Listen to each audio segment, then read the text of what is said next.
Hello, friends, and welcome back to the new episode of r/IDontWorkHereLady. And our first story today about a dog guy in a business suit. If you're new here, don't forget to subscribe to the channel and turn on notifications so you don't miss a new video every single day. I want you to meet my dog. A slightly less conventional IDWHL tale, but I found it entertaining, so I'll share. I was sitting in my office one day, minding my own business, when my cell phone rang. I answer, and the voice on the other line is my mother-in-law. She informs me that she's stuck at work, and the guy she pays to let out and feed her dog is unavailable to provide his services today. I offer to swing by her place on my way home and take care of the dog. Later that evening, I get to her house, put the dog on his leash, and take him to the backyard to do his business. As the dog is sniffing around the yard, I notice the next door neighbor is outside cutting the grass. These neighbors recently moved in, and I'd not yet gotten the chance to introduce myself. He looks up from his lawnmower and sees me with the dog. I smile and wave. He waves and yells something at me that I couldn't really hear over the sound of his mower. He then proceeds to shut the mower off and go inside his house. The neighbor returns a minute later with a friendly-looking golden retriever. The following interaction went something like this. Me is me, N is neighbor. Me. Hi, I'm Deafman144. You must be the new neighbor. It's nice to meet you. Neighbor. I'm glad I ran into you. I want you to meet my dog. I'm going to be out of town for a couple of days next week. Can you take care of him?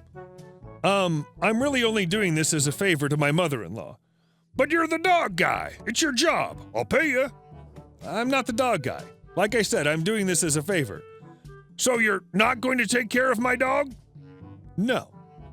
Then he just turned around and walked away.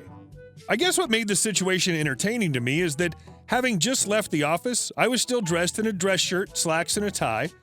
I would have been the best dressed dog guy ever. It's a rough job, but somebody needs to be the dog guy. But the neighbor was barking up the wrong tree. Our second story. This immediately shut her up, and she just walked away. Longtime reader of this sub, loved the stories, and while I've had a couple of minor incidents of mistaken identity, I've never had anything happen like some of the crazy stories you read in here. Until today.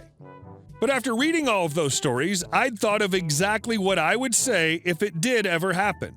And it worked beautifully. My job requires that I wear dress-type shoes, shirt and tie, and black, dark blue or khaki pants.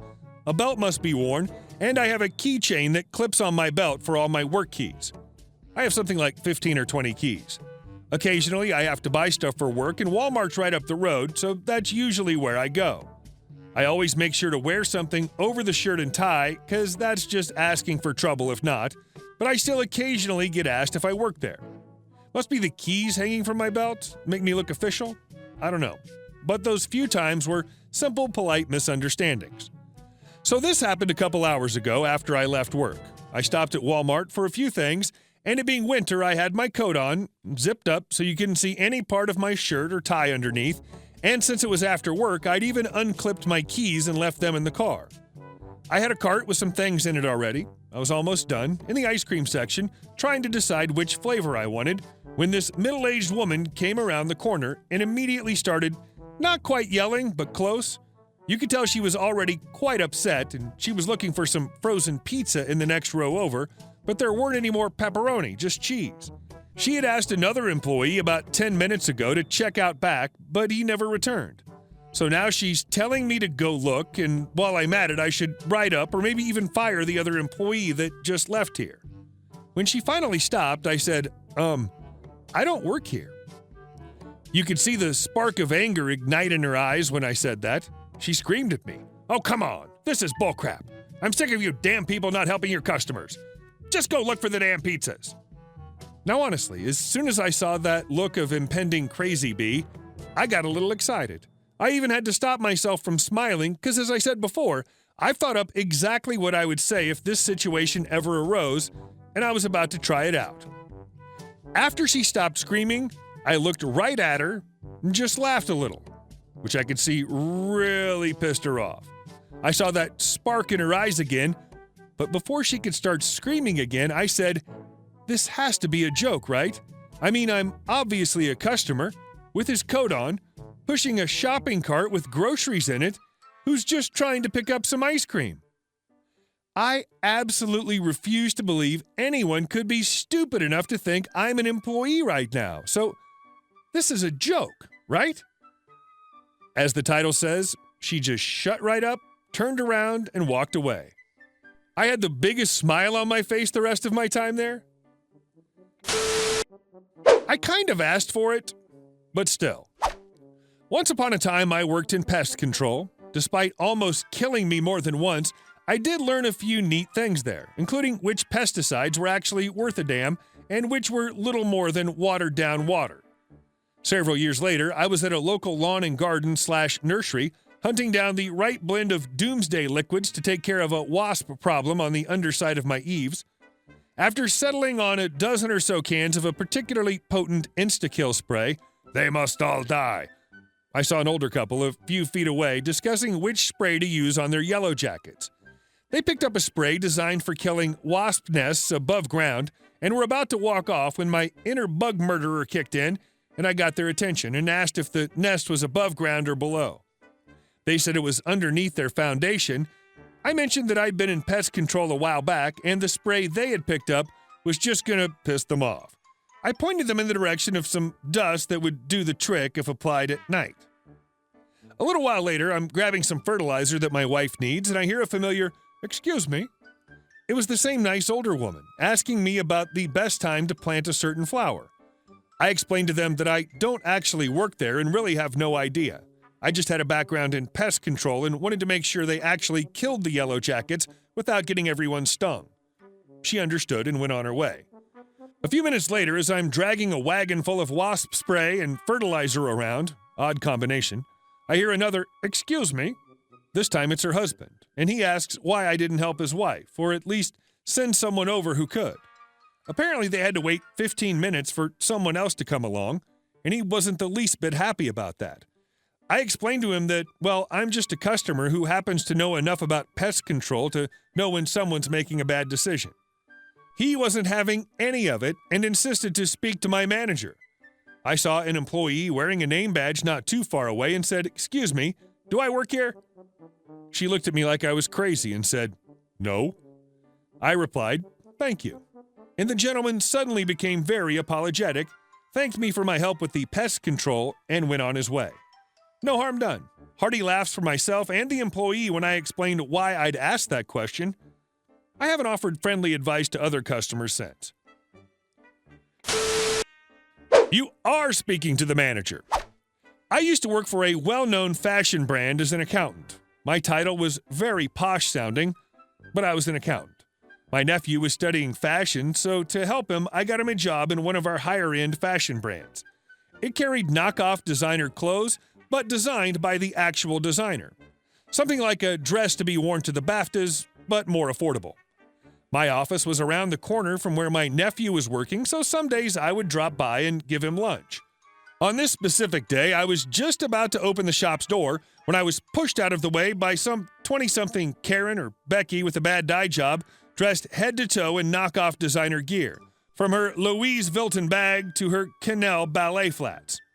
I waited for my nephew to help an actual customer, then we could both have lunch. I hear Karen/Becky in a very nasally voice trying to sound posh. "Well, I know for a fact this dress also comes in pink, and I want the pink one."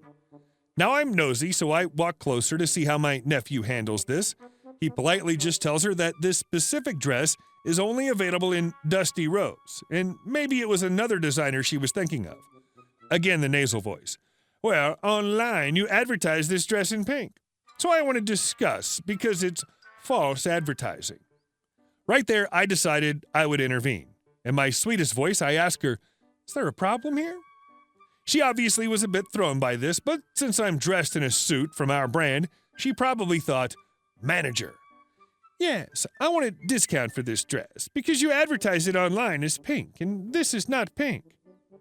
"Honey, if you can't afford our clothes at retail and have to come up with such a feeble reason to demand a discount, I suggest you go buy your clothes at George." I look at her Louise Vuitton bag and then back at her. "How dare you? I want to speak to your boss." I hand her my business card with my posh-sounding title for accountant, and she just stares at it and walks out in a huff. Ma'am, our staff doesn't wear bow ties. So this goes back a few weeks. I was working at a men's clothing store in a shopping center. I was wearing leather shoes, black trousers, white shirt, and black bow tie. After my shift, I run down to the supermarket to grab a few things, listening to music with my headphones, walking down an aisle with a shopping basket in hand. I hear someone yelling over the top of my music. I felt someone tap me on the shoulder, and I turn to a woman yelling at me. I take my headphones off. She yells in my face. Hey, mate, I asked you a question. Why are you listening to music while working? Where are the soups? Where's your manager? I was in disbelief at first. Wasn't sure what was going on. The supermarket I was in was a huge chain in Australia, and all the staff wore red shirts. Definitely not bow ties. I don't work here. Lies. This will only make matters worse. Do you want me to go get your manager? I had time and wanted her to embarrass herself. Okay, go get my manager. I'll be right here. The woman turns around and walks off. I thought, there's no way. As I was looking for stuff in the aisle, sure enough, she walks up to me laughing with the manager, who, mind you, is wearing a red shirt, no tie or anything. Here he is. The manager looks at me and smiles and just says, Ma'am, our staff doesn't wear bow ties. I burst out laughing. The woman's face looked like it was about to catch fire. It was so red, she just yelled, You two are jokers. This is going to the top. This isn't over. She turned around and walked away, without her trolley full of groceries. The manager and I were just standing there in disbelief yet again. I just hope she found some soup elsewhere. Hey guys, thank you for watching the video to the end, and I'll see you in the next one.